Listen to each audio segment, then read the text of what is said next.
بسم اللہ الرحمن الرحیم وَلَقَدْ آتَيْنَا مُوسَىٰ وَهَارُونَ الْفُرْقَانَ دلیل نقلی تفصیلی ہے۔ وَلَقَدْ البتہ تحقیق دیا ہم نے موسیٰ کو اور ہارون کو الفرقان، فرقان سے مراد تورات ہے، الفارق بین الحق والباطل، توڑ پیدا کرنے والی کتاب، بضیاءً اور نری روشنی، بذکرا اور نصیحت، للمتقین واسطے ڈرنے والوں کے، الذین یخشون ربہم وہ جو ڈرتے رہتے ہیں اپنے پروردگار سے، بالغیب بن دیکھے، وہم من الساعۃ مشفقون اور وہ قیامت سے لرزاں رہتے ہیں۔ وہذا ذکر مبارک یہ ذکر قرآن پاک والا، ھذا ذکر مبارک انزلناہ بابرکت ہے نازل کیا ہم نے اس کو، فانتم لہ منکرون پر آیا ہو تم اس کا انکار کرنے والے۔ یہ ترغیب القرآن ہے کہ قرآن سے زیادہ عظمت والی کتاب کوئی نہیں، اس کے باوجود تم اس کے منکر ہو۔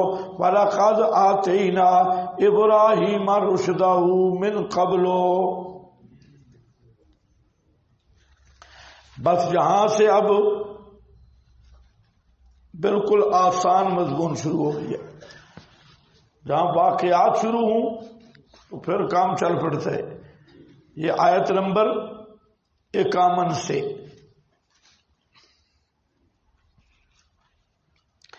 وَلَقَدْ آتَيْنَا إِبْرَاهِيمَ رُشْدَهُ البتہ تحقیق دی ہم نے ابراہیم کو، رشدہ کے اوپر عبارت ہے، ذرا پڑھو، اللائق بھی ابو سعود ہے۔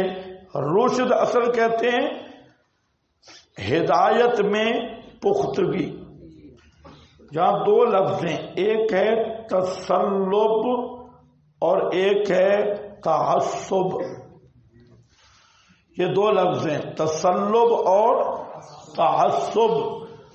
تسلب کا معنی ہے دلیل پہ ڈٹ جانا، اور تعصب کا معنی ہے بغیر دلیل کے ڈٹ جانا۔ تسلب محمود ہے اور تعصب مذموم ہے۔ کتنے لفظ ہیں؟ عصبیت الجہلیہ، جہلیت کی عصبیت، یہ کیا ہے؟ یہ مذموم ہے۔ اور جو تسلب کو رشد کہتی ہیں، رشد کا معنی بھی تسلب ہے، اس لیے الرشد الاستقامت الحق مع التسلب فیہ۔ بولو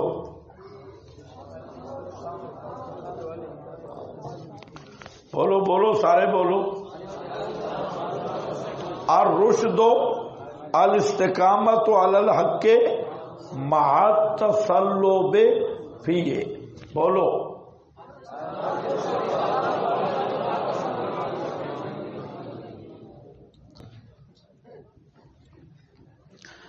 اچھا جی، رشد کیا ہے؟ الاستقامت علی الحق مع التسلب فیہ، حق پہ ایسا جم جانا، توجہ کر رہی ہے، حق پر ایسا جم جانا، پک جانا، ڈٹ جانا کہ کبھی جذبہ بھی ڈھیلا نہ ہو۔ جس طرح گھنٹہ سبق سننے کے بعد آپ کا جذبہ ڈھیلا ہو جاتا ہے، اس کو رشد نہیں کہتے۔ رشد کہتے ہیں ایسا ڈٹے کہ جذبہ بھی ڈھیلا نہ ہو، ایسا مضبوط ہو۔ اسی کو فرمایا اولئک ھم الراشدون،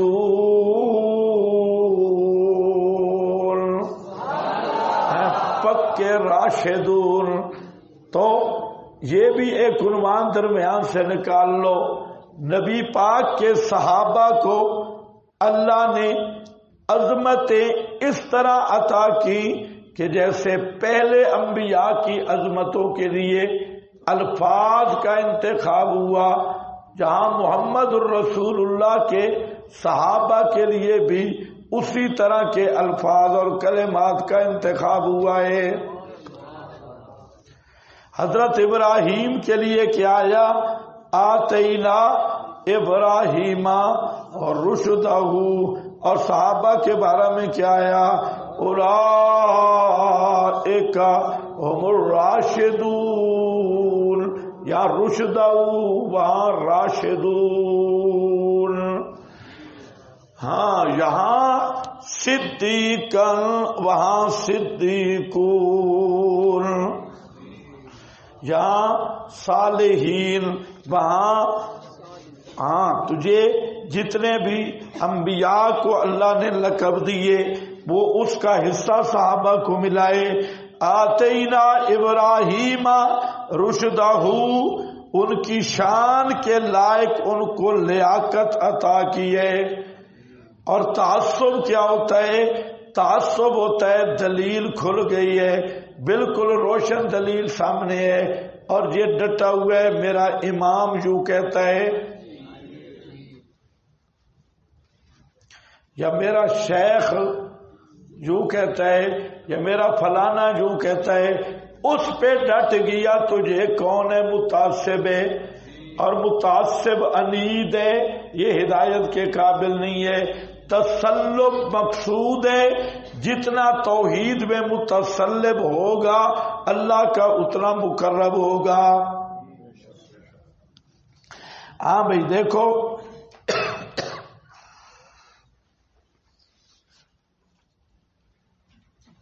آتینا ابراہیم رشدہ، دی ہم نے ابراہیم کو ان کے مناسب لیاقت من قبلو وَكُنَّا بِهِ عَالِمِينَ، اور تھے ہم ساتھ اس کے جاننے والے۔ مطلب کہ استعداد علمیہ اور عملیہ ایسے ہم نہیں دیتے، بلکہ جانتے ہیں ہم کہ یہ اس قابل ہے بھی صحیح یا نہیں ہے۔ کانو احقا بہا اہلہا، صحابہ کو عظمتیں دے کے فرمایا کانو احقا بہا اہلہا، وہ اس کے لائق بھی تھے اور آل بھی تھے۔ وَكُنَّا بِهِ عَالِمِينَ، اب وہ رشد کیا ہے؟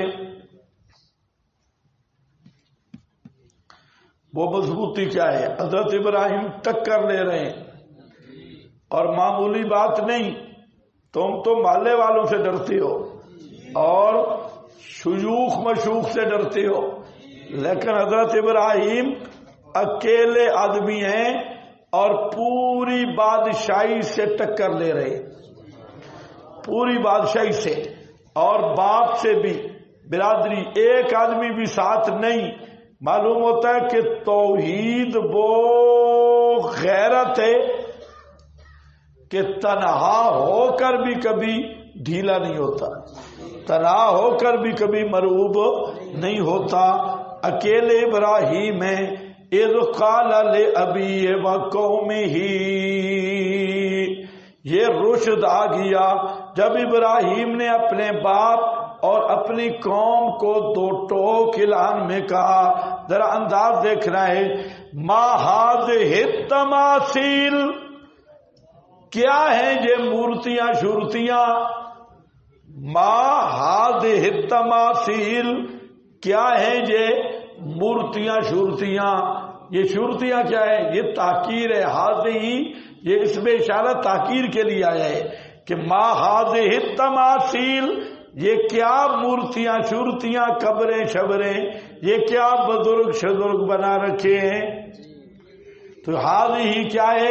تحقیر کے لیے۔ اس لیے سمجھو یہ تحقیر باپ کے سامنے کھڑا ہے اور قوم کے سامنے کیا لکھا ہے؟ ما ہذہ التماثیل، کیا یہ چبل پن ہے؟ کیا یہ مورتیاں شورتیاں ہیں؟ التی انتم لہا عاکفون، انتم وہ مورتیاں شورتیاں کہ ہو تم واسطے ان کے آگ کے پھول جمنے والے، دھرنا دیے ہوئے ہو صبح و شام۔ دو چیزوں پہ تنبیہ کی، ایک تو حاضی میں تحقیر و تماثیل کا مضمون ہے، کیا ہے؟ تماثیل کی تحقیر کی طرف اشارہ ہے کہ یہ مورتیاں شورتیاں، یہ داتے ماتے، ہاں یہ کیا گاؤ ماتے، یہ کیا ہے تیرا بہو شو، یہ بہو بلے پکڑے ہوئے ہیں، یہ کیسے مشکل کشا حاجت روائیں۔ تو ہادہ تماثیل کیا ہیں؟ یہ مورتیاں شورتیاں، شورتیاں سمجھ گئے؟ ہاں کہیں لکھا ہے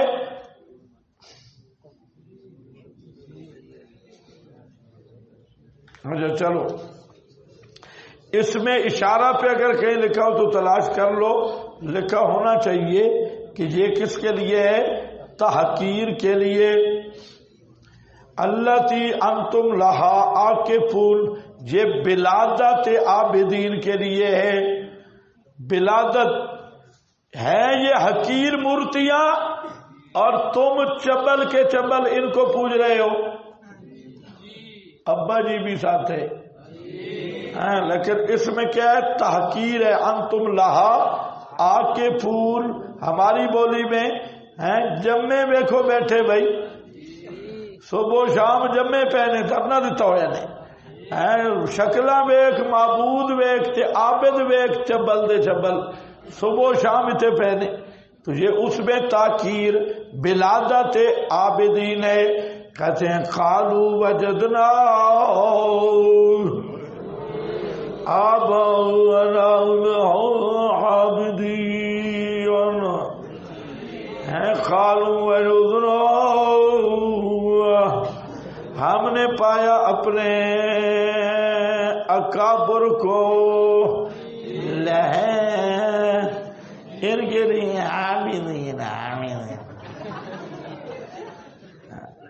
وہ پہ لکھا ہے نعبدھا تقلیدا لے اسلافنا، کیا ہے یہ وجدنا آبانا، ہم اپنے اکابر کے اندھے مکلے دے، اندھے مکلے دے۔ سب اکابر کا اجماع ہے، سارے وہ سارے انہوں نے کیا جواب دیا؟ اچھا یہی جواب قوم نوح سے چلائے، بڑا بھئی آرامی ہے شیطان، قوم نوح سے یہی پٹی پڑھائی، اکابر اکابر اکابر اکابر، وڈیرے وڈیرے وڈیرے، جب تک وڈیرے کا نام نہ لو جھوٹ چلتا نہیں۔ اس لیے شرکیہ مذہب کی بنیاد سب سے پہلی کیا ہے؟ اکابر پرستی۔ اونچے بولو کیا بنیاد ہے؟ اکابر پرستی۔ میرا بزرگ، میرے مشائخ، یہی قوم نوح، یہی ابو جال، یہی رافضی، ہمارے 12 امام، ہمارے اکابر، یہی بریلی، ہمارے گدیوں والے، ہمارے باہو بلے اور ہمارے فلانے فلانے، یہ اور وہی بیماری دیوبندیوں میں آئی، لال مجھکڑوں میں وہی بیماری آئی، انہوں نے کیا کہا؟ اکابر اکابر، اور اب یہ بواسیر تمہارے اندر بھی آ گئی۔ اب ہماری پنجاب والی اشاعت میں بھی بواسیر پھر رہی ہے، پہلے شخصیات کو تھی، اب مشن کو بھی بواسیر لگ رہی ہے، اور کئی مولوی کہہ رہے ہیں ہم وہ توحید نہیں سنتے جو غلام اللہ نے نہیں سنائی، ہم وہ توحید، ہم شیخ القرآن کے شاگرد ہیں۔ شیخ القرآن تم بے ایمانوں کو نہیں کہا تھا کہ توحید کا انکار کرنا، کہتے ہم شیخ القرآن کے شاگرد ہیں، یہ نہیں پتا کہ راجہ بازار کے ہوٹلوں کے شاگرد ہیں۔ شیخ دورہ پڑھاتے اور تم اردا گرد کسائیوں کے ہوٹلوں پہ پھرتے تھے اور چاول اور سموسے کھاتے تھے. تم نے شیخ القرآن کو بس بہانہ کر کے گئے, بازاروں میں چکر لگا کے آئے. تو اب تم شیخ القرآن کے شاگرد, جہاں کوئی طالب علم پڑھتا رہے اور داخلہ لے لے اور سبق کے ٹائم 26 نمبر ہو اور شام کے وقت مڈانے پھرے, وہ کیا کہے گا میں پڑھ کے گیا ہوں. اور شیخ القرآن کے شاگرد ہوتے تو توحید کی غیرت ہوتی تمہارے اندر. ہاں, شیخ القرآن کا شاگرد بے غیرت نہیں ہوتا. ہاں, تم وہی ہو عبداللہ ابن ابی کی طرح شاگرد. اوپر علاقوں میں جاؤ قوم ہم شیخ القرآن کے شاگرد ہیں, مسئلہ سارا دبا کے بیٹھے ہیں, خنزیر کے خنزیر. ہم شاگرد ہیں, شاگرد بننے سے کام ہو جائے گا؟ پورے مسئلے پہ چادرے ہیں, ہم شیخ القرآن کے شاگرد ہیں, ہم فلانے فلانے. میں کہتا ہوں الو مسئلہ بیان کرو. ہاں, اگر مسئلہ نہیں بیان کیا تو تم شیخ القرآن کے شاگرد ہو یا کسی اور خان کے شاگرد ہو. مسئلہ چھپا کے جہنم سے تو نہیں بچ سکتے. اللہ نے کہاں گارنٹی دی ہے شیخ القرآن کا شاگرد جہنم میں نہیں جائے گا؟ ہاں بھائی, وجدنا آباءنا. اب یہ بولیاں تمہارے اندر شروع ہیں, ہمارے اکابر, ہمارے فلانے. اور اکابر اتنے مخلص تھے. مولانا حسین علی رحمت اللہ علیہ وہ فضل اللہ جب بیان کرتے تو کہتے سنو یہی مسئلہ حق ہے کہ پکارے سننے والا صرف اللہ ہے. کہتے کہ اللہ مجھے استقامت دے, اگر میں حسین علی بھی کل اس مسئلے کے خلاف بولوں تو میں بھی کافر ہوں. تم نے توحید کے ساتھ تماشا بنایا ہے. وہی للڑوں بجھکڑوں والی بولی ہمارے اکابر کی تحقیق کے خلاف ہو گیا. اور اکابر ہی مننے نہ تو پھر المحند والے موٹے موٹے نہیں وہی من. ہاں, پھر پورے ریورس جانا 25 بڑے بڑے موٹے موٹے اکابر موجود ہیں. تو اکابر ہی ماننا ہے تو جا ادھر. عجیب دھوکہ ہے. قالوا وجدنا آباءنا, جواب قوم کہا انہوں نے پایا ہم نے اپنے, کس کو, باپ دادا کا معنی لکھا ہے تقلیداً لے اسلافنا, اپنے اسلاف اور اکابر کی تقلید. اس کو بڑی سند سمجھا جاتا ہے اور اس جملے کا مقصد یہ ہوتا ہے کہ اکابر اتنے سمجھدار عقل مند لوگ, اگر یہ بات صحیح نہ ہوتی تو اکابر نہ پوجتے, کیونکہ ہم سے اکابر زیادہ عقل مند تھے اور ہوشیار تھے. اور جب اکابر یہ پوجتے رہے تو معلوم ہوتا ہے کہ ان میں کوئی نہ کوئی کرشمہ موجود ہے. حضرت ابراہیم کو کہنے لگے وجدنا, یہ ہر دائی حق کو اس مرحلے سے گزرنا ہوتا ہے. سب سے بڑا تانا ہے جی, یہ نئے نئے تحقیقیں کرتے ہیں اور نئے نئے مسئلے نکالتے ہیں. یہ الگ مسئلہ ہے کہ خود مطالعہ کبھی نہیں کرتے اور کوئی کتاب پڑھنے کی توفیق ہی نہیں, کھایا پیا اور خر خر کیا. تو پھر جب مطالعہ نہیں ہوگا تو نئی تحقیق ہی بن جائے گی نا, تمہیں تو پتہ نہیں ہے. ہاں, تو تمہارے لیے نہیں ہوگی. تو وجدنا آباءنا لہا عابدین, پایا ہم نے اپنے اکابر کو, لیکن انہیں یہ نہیں پتا تھا کہ یہ دلیل کس کے سامنے دے رہے ہیں. یہ خلیل اللہ کے سامنے, اتخذ اللہ ابراہیم خلیلا. ہاں, دلیل کا ایسا رگڑا نکالا نا, اگر غیرت ہو نا غیرت, قیامت تک کوئی مشرک باپ دادے کو سامنے نہ لائے. اگر مشرک میں کہ حضرت ابراہیم نے وہ ضرب لگائی, اگر مشرک میں کچھ بھی غیرت ہو کبھی بھی توحید کے مقابلہ میں اکابر اور باپ دادا کو پیش نہ کرے. انہوں نے سمجھا بڑی سند اور بڑی کوئی ہم نے دلیل پیش کی. اکابر فرمایا لقد کنتم انتم و آباؤکم فی ضلال مبین, تم بھی کافر اور تمہارے اکابر بھی کافر. یہاں بے شک آسان نہیں، تھوڑا سا چھیڑ کے دیکھو گے تو پتہ چلے گا. قال لقد، جواب خلیل، سبحان اللہ، خلیل نے جواب دیا لقد، اللہ کی قسم، کنتم، انتم. یہ کس کو کہہ رہا ہے؟ ابا بھی سامنے ہے، امام المشرکین ابا وہ بھی سامنے ہے، قوم کے چودھری بھی سامنے ہیں. اور یہ اس وقت یہ سارا قبضہ انہی مجابروں کا ہوتا تھا. یہ کاہن ہوتے تھے مجابر، اور بادشاہی بھی مجابروں پہ چلا کرتی تھی. بادشاہ کا اتنا کنٹرول نہیں ہوتا تھا جتنا مذہبی طبقے مجابروں کا ہوتا تھا. اب تک جو مودی ہندوستان والا ابلیس ہے وہ بھی مندروں کے تابع ہے. اس وقت انڈیا کی حکومت کے جو پرہوت اور مندر ہیں وہ چلا رہے ہیں، کیونکہ یہ جو مودی ہے یہ بھی دیوتا ہے ہندوؤں کا اور انہی مجابرین میں سے ہے. تو بہرحال وہاں مذہبی طبقے کا اقتدار تھا.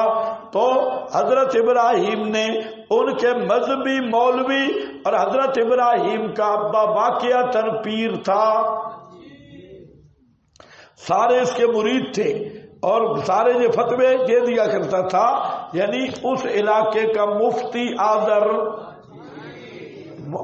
مفتی صاحب، سمجھ گئے. اور باقی کیا ہیں وہاں جو اس کے مجابر تھے تو جناب حضرت مفتی آذر صاحب، مفتی اعظم کلدان. تو یہ کلدانیوں کے مفتی اعظم صاحب آذر صاحب ان کو بھی کیا کہتے ہیں؟ لقد کنتم انتم وآباؤکم فی ضلال مبین.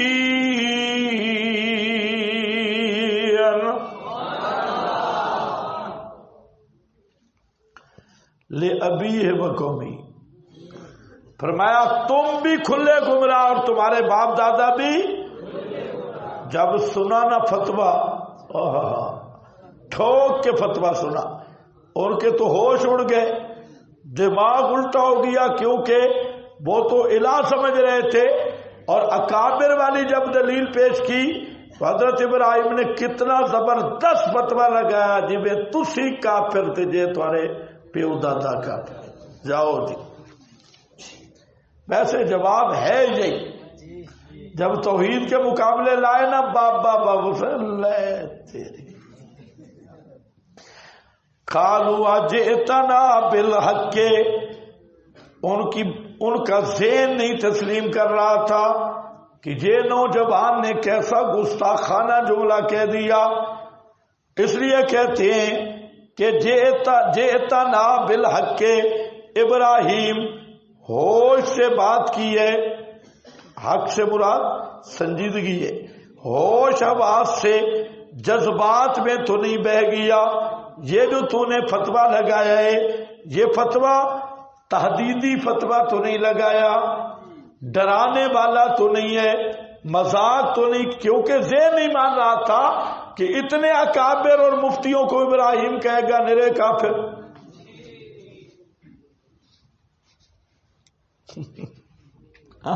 دیکھو بھئی، قالو اجیتنا بالحق، کے حق کا اوپر معنی لکھا ہے بالجد، بالجد، جد نہیں پڑھنا، بالجد سیریس اور سنجیدہ ہونے کے معنی میں ہے. اے ابراہیم واقعتاً سنجیدہ طور پہ یہ بات کر رہا ہے، سیریس کر رہا ہے. ام انتا، یا آپ ہیں مذاق کرنے والوں سے، کھیلنے والوں سے؟ آپ نے یہ سچ کہا ہے یا مذاق کی ہے؟ معلوم ہوتا ہے ایسے بیٹھے ہوئے تھے نا اکابر، سمجھ نہیں آ رہی کہ اتنے اکابر پہ فتویٰ کیسے لگا.